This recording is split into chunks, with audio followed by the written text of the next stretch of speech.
کریم سلامت رکھے۔ اعوذ باللہ من الشیطان الرجیم بسم اللہ الرحمن الرحیم الحمد للہ الذی لا یبلغ مدحتہ القائلون ولا یحصی نغماءہ العادون ولا يعدي حقه المجتهدون الذي ليس لصفته حد محدود ولا نعت موجود ولا وقت معدود ولا أجل ممدود فطر الخلائق بقدرته ونشر الرياح برحمته والصلاة والسلام على الرسول المسدد المصطفى الأمجد المحمود الأحمد سيدنا ومولانا ومولى الكونين جد الحسن والحسين وعاني والقاسم محمد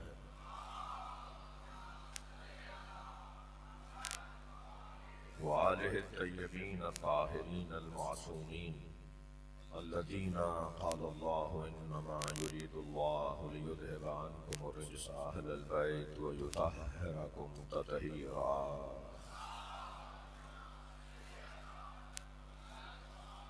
ولعنة الله على أعدائهم أجمعين من يوم عداوتهم إلى قيام يوم الدين أما بعد قال الحكيم في القرآن الكريم بسم الله الرحمن الرحيم هل أتى على الإنسان حين من الدهر لم يكن شيئا مذكورا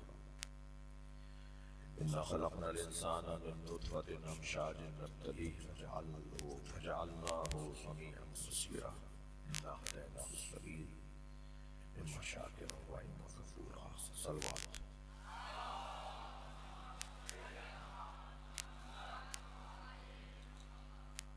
سورہ مبارکہ الدہر سورہ الانسان کی ابتدائی کی آیتیں ایک مرتبہ پھر آپ کے سامنے دہرایا گیا هل أتى على الإنسان حين من الدهر لم يكن شيئا مذكورا کیا انسان پر ایسا بھی کوئی وقت آیا کہ جب وہ قابل ذکر نہیں تھا انا خلقنا الانسان من نطفة امشاج نبتليه ہم نے بتحقیق انسان کو ایک متحرک پانی سے خلق کیا ہے کہ جو مختلف مراحل سے گزرا جعلناه سميعا بصيرا تو ہم نے اسے پھر سننے والا اور دیکھنے والا قرار دیا انا هديناه السبيل ہم نے اس انسان کو رستہ دکھایا ہے اما شاکرا و اما کفورا اب یہ اس کی مرضی ہے اس کا اختیار ہے جسے یہ ہم نے رستہ دے دیا بتا دیا سچ حق صحیح غلط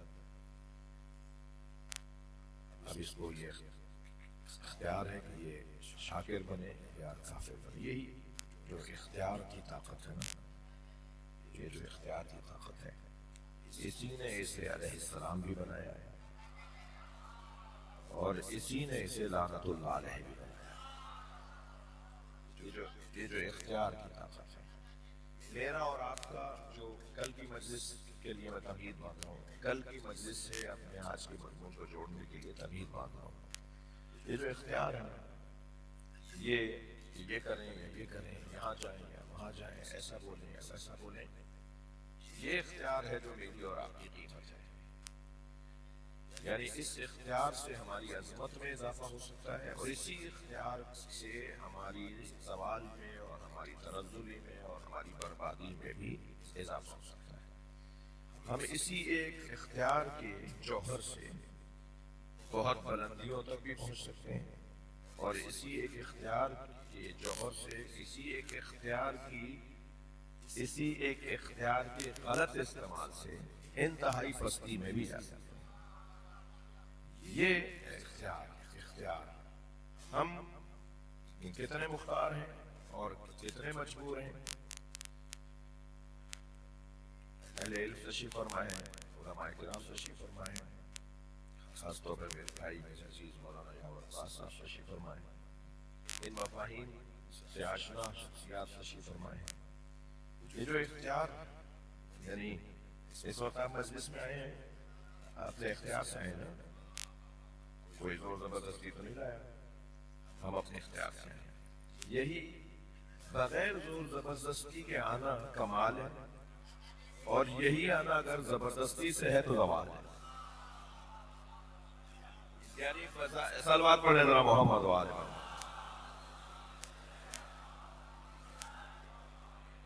یعنی مجمع بظاہر ایک جیسا لگے گا، اللہ نہ کرے یہاں کوئی ایسا ہو، بات آئی ہے، مثال آ گئی ہے، میں کہہ رہا ہوں یعنی کوئی زبردستی نہیں ہے، خود سے چل کر آئے ہیں، اپنے پیروں سے چل کر آئے ہیں، اپنے اختیار سے چل کر آئے ہیں، اپنی مرضی سے چل کر آئے ہیں. تو یہ آنا اگر جبرن ہے تو پھر کوئی کمال نہیں، اور اگر یہ اختیار کے ساتھ ہے تو کمال ہے. ہم کتنے مختار ہیں اور کتنے مجبور ہیں؟ پہلے یہ سوال کا جواب میں ان بچوں کو دے دوں، اس کے بعد عرض کروں گا کہ یہ اختیار کو کنٹرول کرنے کے جوہر کا نام کیا ہے. یعنی صحیح سمت پہ جو اِنَّا هَدَيْنَاهُ السَّبِيلَ اللہ نے کہا ہے نا، ہم نے تمہیں رستہ دے دیا، تمہاری مرضی ہے، اس کو لو، یعنی رستے کو اختیار کرو. اس رستے، اچھا دو رستے نہیں دکھائے اللہ نے، ہاں یہ غلط فہمی نہ ہو، اللہ نے دو رستے نہیں دکھائے کہ یہ رستہ بھی دکھا رہا ہوں، یہ رستہ، اللہ نے ایک ہی رستہ دکھایا ہے. اب تمہاری مرضی ہے، اسے انتخاب کرو یا چھوڑو. بہت واضح پیغام ہے. ایک اور صلوات نبی کی ذات پہ تلاوت.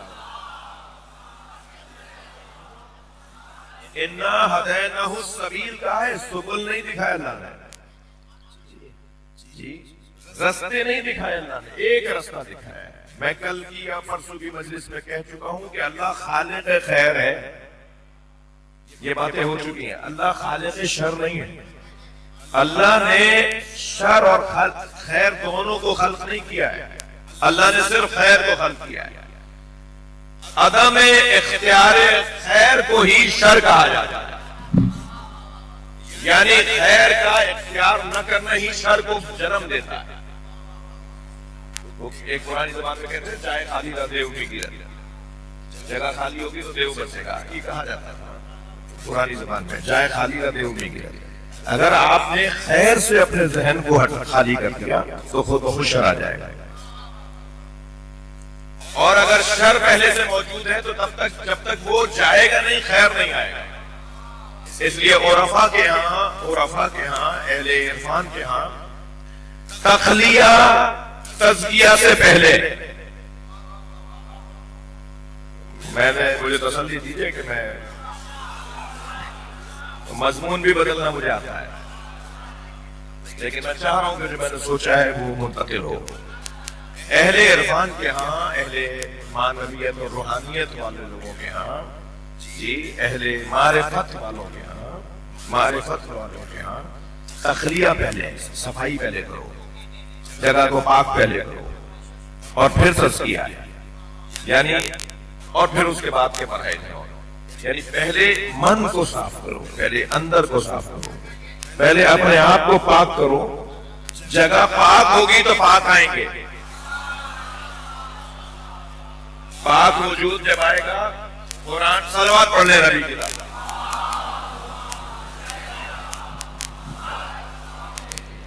یہ بحث میری ہے نہیں، میرے ذہن سے یہ بات بھی ذرا اونچی ہے، بڑی ہے، میں اس قائل بھی نہیں ہوں کہ زیادہ اس کے پر رکوں، لیکن صرف اعتراض کر رہا ہوں کہ یہ جو اختیار ہے، اختیار اب کیونکہ مجلس پڑھ رہا ہوں تو ظاہر ہے اس بچے کو بھی کچھ نہ کچھ جائے، اور وہ بزرگ جو سننے آیا ہے، وہ جو اس مضمون کو لینے آیا ہے، وہ بھی مجھ سے مطمئن رہے. یہ جو اختیار ہے نا، جہاں جہاں ہم اپنے اختیار کا استعمال صحیح کرتے ہیں ہمیں عظمتیں ملتی ہیں، جہاں جہاں ہم اپنے اختیار کا استعمال غلط کرتے ہیں ہمیں ذلتوں کا سامنا ہوتا ہے. تو ہمیں اختیار کا استعمال ٹھیک کرنا ہے. اللہ نے ہمیں مختار بنایا ہے. کتنے مختار ہیں، کتنے مجبور ہیں. ایک طبقہ، ایک گروہ، ایک باقاعدہ مکتب ہے، ایک باقاعدہ اسکول ہے جو یہ سوچتا ہے کہ ہم مجبور ہیں، ہمارا اپنا کچھ نہیں ہے، ہم نے کچھ نہیں کیا، ہمارا کوئی کام نہیں ہے، ہم سے کروایا گیا ہے، ہم نے سیب کاٹا ہے چھری سے، یہ بھی اللہ نے کٹوایا ہے، ہم نے، اب میں ان کے قول کو نقل کر رہا ہوں، ہم نے کسی کا گلا کاٹا ہے، یہ بھی اللہ نے تو طاقت دی تھی، یہ بازوں میں طاقت اللہ نے دی تھی، یہ چھری میں کاٹ جو ہے وہ اللہ کی طرف سے تھی، یہ جو اللہ نے سوچنے کی صلاحیت دی یہ بھی اللہ نے دی ہے. تو ہم تو مجبور ہیں، ہم نے کچھ کیا ہی نہیں، ہم اس کو نہیں مانتے، ہم اس کے قائل نہیں ہیں. ہم اس کے قائل نہیں ہیں. اللہ نے جو رستہ دکھایا ہے, اگر دو رستے ہوتے نا تو آپ کی بات ہم مان لیتے. اللہ نے دو رستے کر دیے ہیں. خبردار, میں اپنے ان بزرگ علماء سے کچھ سمجھنے کے بعد یہ جملہ کہہ رہا ہوں. یہ جو فرمان ہے نا نبی کا, ہاں شیعہ سنی دونوں کتابوں میں کہ میرے پاس 73 فرقے ہوں گے, یہ جو 73 فرقوں والی حدیث ہے, ناراض نہیں ہوئیے گا کچھ کہہ رہا ہوں, یہ جو 73 فرقوں والی حدیث ہے, اس کا یہ مطلب اگر آپ نکال رہے ہیں, کوئی نکال رہا ہے کہ نبی نے امت میں فرقے بنائے تو 100% غلط. نبی اپنی امت میں فرقے نہیں بنا کر گئے, نبی تو آئے تھے جوڑنے کے لیے, نبی تو آئے تھے فرقے مٹانے کے لیے, نبی تو آئے تھے لوگوں کو ایک بنانے کے لیے. میرے ایک بزرگ عالم دین آیت اللہ باقر الصدر کا بڑا حسین جملہ ہے, وہ فرماتے ہیں کلمہ توحید, تھکیں نہیں, کلمہ توحید توحید کلمہ تک پہنچاتا ہے. بھائی لا الہ الا اللہ بولنے کا مطلب ہی یہ تھا کہ فرقوں سے نکلو. جی لا الہ الا اللہ بولنے کا مطلب ہی یہ تھا کہ تم گروہوں سے نکل کر ایک ہو جاؤ. لا الہ الا اللہ کلمہ توحید توحید کلمہ تک لے جانے کے لیے پیش کیا گیا تھا. ایک آواز بناؤ, ایک طرح سوچو, ایک طرح ایک رستے پہ چلو. تو کیسے پھر نبی مکرم جو ساری انسانیت کو ایک کرنے آئے تھے, وہ جاتے جاتے کہہ جائیں, فرما جائیں کہ میرے بعد 73 فرقے ہوں گے, یعنی نبی فرقے بنا بھی نہیں. پھر اس کو کیسے سمجھیں گے؟ اگر حدیث ہے بھی, فرمان ہے بھی, تو بھائی ایسے ہی فرمان ہے جیسے نبی نے بتایا کہ آخری زمانے میں کیا ہوگا, خبر دی ہے, ایجاد نہیں کیا. ایسا ہوگا, کوئی پسند کا کام تو نہیں ہے نبی کا. کتنے ہی کام ہے جو نبی نے بتایا کہ ایسا ہوگا. آخری زمانے کی عورتیں ایسی ہوں گی, آخری زمانے کے عالم ایسے ہوں گے, آخری زمانے کے تاجر ایسے ہوں گے. تو کیا وہ نبی بنا کے گئے ایسے؟ خواتین کو نبی کہتے ہیں ایسے ہو جاتا. وہ جو آخری زمانے کی برائیوں کو سرکار دو جہاں بیان فرما رہے ہیں کہ آخری زمانے میں جیسے ساری برائیاں نبی کی زبان مبارک سے آخری زمانے کی بیان ہوئی ہیں, ایسے یہ بھی برائی ہے کہ 73 فرقے ہوں گے. صلوات پڑھ لینا محمد و آل محمد.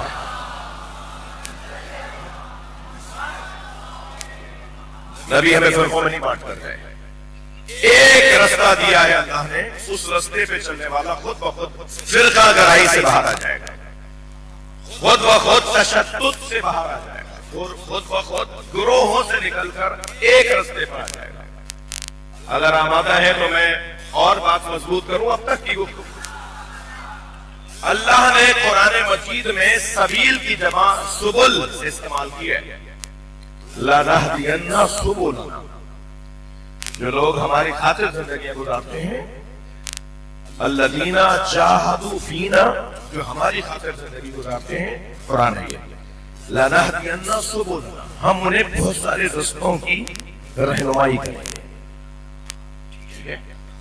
اللہ نے قرآن میں سبیل کی جمع استعمال کی ہے.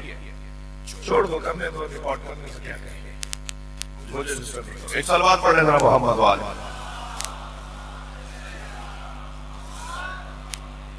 وہ بار بار فرماتے ہیں نا کہ دوستوں سے بچوں سے کہ ویڈیو نہیں بنائے, آپ کو مل جائے گا ریکارڈ.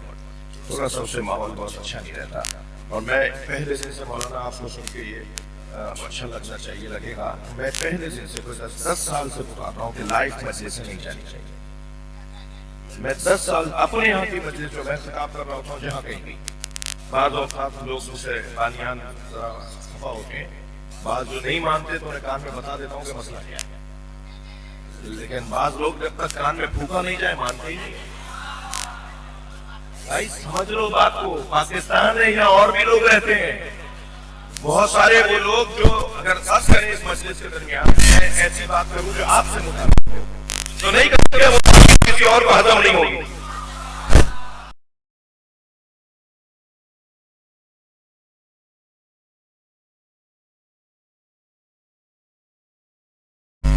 انبیاء کرام نے کان میں باتیں کی ہیں تاکہ ہر ایک تک نہ پہنچے, اور ہم جو ہے وہ بہت ساری باتیں جو نہیں کر پاتے, تو کبھی کبھی کچھ ایسا ہو جاتا ہے جو میں